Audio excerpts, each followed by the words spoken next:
Senhor esteja convosco. Ele está no meio de nós. Proclamação do Evangelho de Jesus Cristo segundo Mateus. Glória a vós, Senhor. Naquele tempo, os fariseus fizeram um plano para apanhar Jesus em alguma palavra. Então mandaram os seus discípulos junto com alguns do partido de Herodes para dizerem a Jesus: Mestre, sabemos que és verdadeiro e que de fato ensinas o caminho de Deus.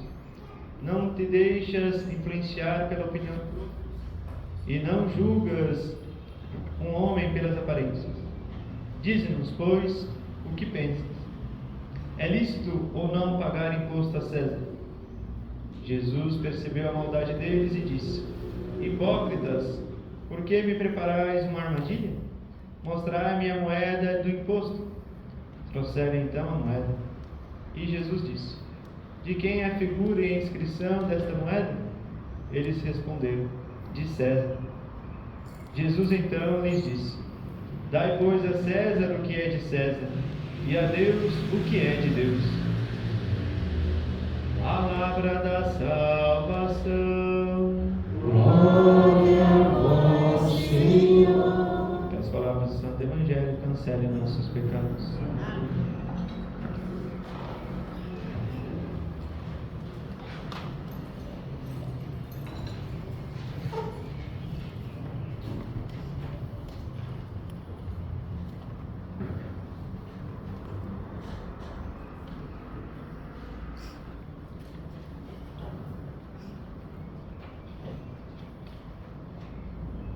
O último versículo desse Evangelho, muita gente conhece: dai a César o que é de César, a Deus o que é de Deus. Então, Jesus hoje tem esse confronto com os fariseus e os herodianos. E a polêmica toda é se devia pagar o imposto ou não. Lembrando que os judeus não tinham autonomia, era uma província do Império Romano, que dominava sobre eles, e todo cidadão, homem e mulher, devia pagar um imposto. A mulher a partir dos 12 anos, o homem a partir dos 14 devia pagar um tributum captis sobre cada pessoa, por cabeça, tributum captis, até os 65 anos, era a idade que devia pagar até completar 65 anos. E Jesus, se ele diz sim e devia pagar, então ele estava sendo favorável aos romanos. Se ele diz não, então se podia acusá-lo de subversivo, de ir contra o império, o poder estabelecido. Então ele não diz nem sim nem não. Jesus está num teorema, ou melhor, praticamente eles diziam que para eles como que Jesus podia escapar. Olha que eram inimigos judeus e herodianos, aqueles que defendiam a dinastia de Herodes, o poder romano. Então, para ir contra Jesus, o que eles fizeram? Uniram-se. É como Israel, né? Desde 1948. Então, os países inimigos, vizinhos de Israel, que na hora de atacar Israel, de fazer guerra contra Israel, se uniam. Então fizeram assim também com Jesus. Jesus também é um judeu, e as pessoas que que está dois grupos que estavam ali, fariseus e herodianos, queriam colocar Jesus em dificuldade. Porém, Jesus vai dizer de quem é a imagem e a inscrição que está na moeda, que era um denário, uma moeda. Então respondem de César, que era a figura do imperador, cunhava a moeda, então colocava gravada a figura do imperador. Então Jesus quer resgatar a imagem perdida do ser humano. Então, lá na criação, no livro do Gênesis, já no começo, Deus vai criando os animais, as plantas, os vegetais, os peixes, criando tudo. No sexto dia, para criar o ser humano, diz: façamos o homem a nossa imagem e semelhança. Essa imagem que Jesus veio resgatar. Então, o que ele estava dizendo? O que esta moeda está fazendo convosco? Por que vocês têm esta moeda? Porque os judeus não podiam andar com esse dinheiro do império. Porém, apresenta a Jesus uma moeda. Tanto que, para dar oferta no templo, devia trocar pelas moedas que eu usava no templo, a moeda local, não dos romanos. E aí, o que acontece? Nos chama a coerência, a transparência na frente de Deus. Sermos transparentes para identificarmos com Jesus.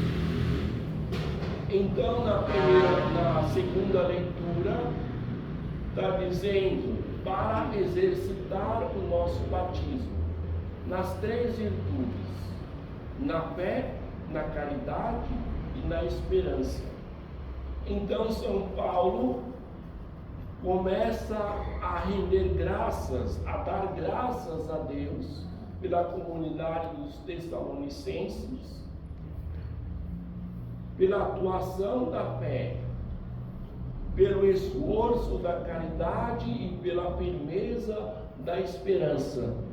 Então, nós também devemos fortalecer a fé, deixar que a nossa fé faça parte da nossa vida, a atuação da fé, o esforço que nós colocamos para viver o próprio batismo.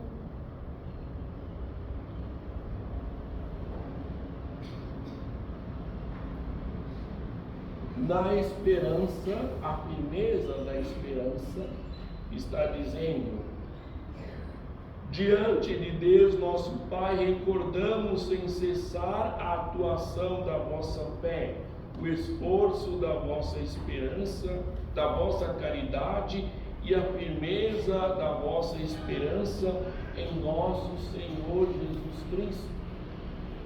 Então, Deus pode derramar os seus dons sobre nós, porque nós já fomos enriquecidos no batismo com as três virtudes teologais: a fé, que deve nos dirigir,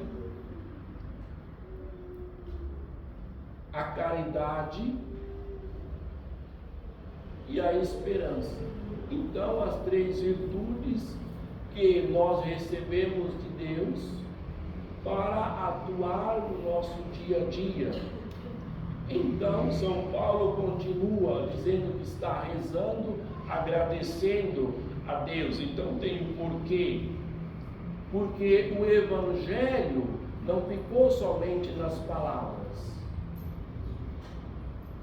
mas na firmeza, ou seja, também mediante a força que vem do Espírito Santo.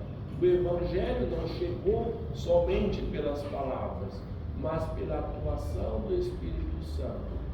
Então, somente o Espírito Santo nos faz viver a nossa fé, viver a caridade, o amor para com Deus e para com o próximo, viver a esperança. Então, só o Espírito Santo nos dá a capacidade de viver o Evangelho. Não só para dizermos que somos batizados, que vamos na igreja todo domingo, não, mas para viver concretamente a nossa fé. Então, somos capacitados com a força, com o vigor, a dizer não a tudo aquilo que não está em conformidade com a palavra de Deus. Em dizer sim, tudo aquilo que está conforme a vontade de Deus, conforme o projeto de Deus. Então, esta frase que nós citamos no início, muitas vezes nós escutamos esta frase. Escutamos para justificar o Estado laico. Quando algum político, algum governante fala, não, o Estado é laico. E também os homens da igreja que diz, não, a igreja é independente. E na verdade é, porque a igreja tem a sua origem divina.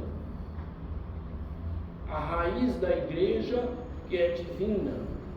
Então o Estado deve proporcionar o bem-estar, o bem comum para os cidadãos, deixar os cidadãos livres, dar as condições necessárias para viver bem.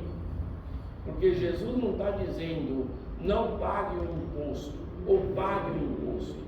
Não, está nos dizendo para resgatar a nossa imagem, resgatar aquilo que somos, sermos aquilo que somos, batizados, ter recebido no batismo a fé, o dom da fé, o dom da caridade e o dom da esperança. Então, para resgatar a nossa imagem. E quando o Estado, algum juiz ou juíza, se intromete, como aconteceu em 2020, para fechar as igrejas, então isso não conta para a igreja, porque precisa resgatar a fé. Hoje, o que estamos vivendo na igreja, temos que criar, fortalecer os anticorpos, para que o corpo de Cristo, que é a igreja, ele é a cabeça, possa crescer, possa curar de todas as enfermidades que está na igreja, de tudo aquilo que não é evangelho, de tudo aquilo que contradiz o projeto de Deus, o projeto de salvação. Restaurar a imagem do homem e da mulher que perdemos com o pecado, com a desobediência. Então a antiga serpente, Satanás, aparecendo para o primeiro casal no jardim do Éden, o que diz? Para enganar a mulher, enganar os nossos primeiros pais.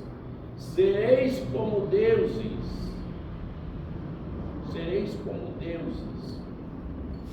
Mas na graça de Deus somos como Deus, imitar Jesus. Mas na graça porque não caminhamos sozinhos, não temos a autossuficiência. Quando o homem esquece Deus, coloca Deus de lado, Deus não conta, então só conta o materialismo. Então a alma está gritando dentro, querendo a graça de Deus, querendo ser enriquecida com a graça de Deus. Então peçamos a Maria Santíssima para que possamos progredir, crescermos no amor ao seu Filho. Amém. Creio em Deus Pai,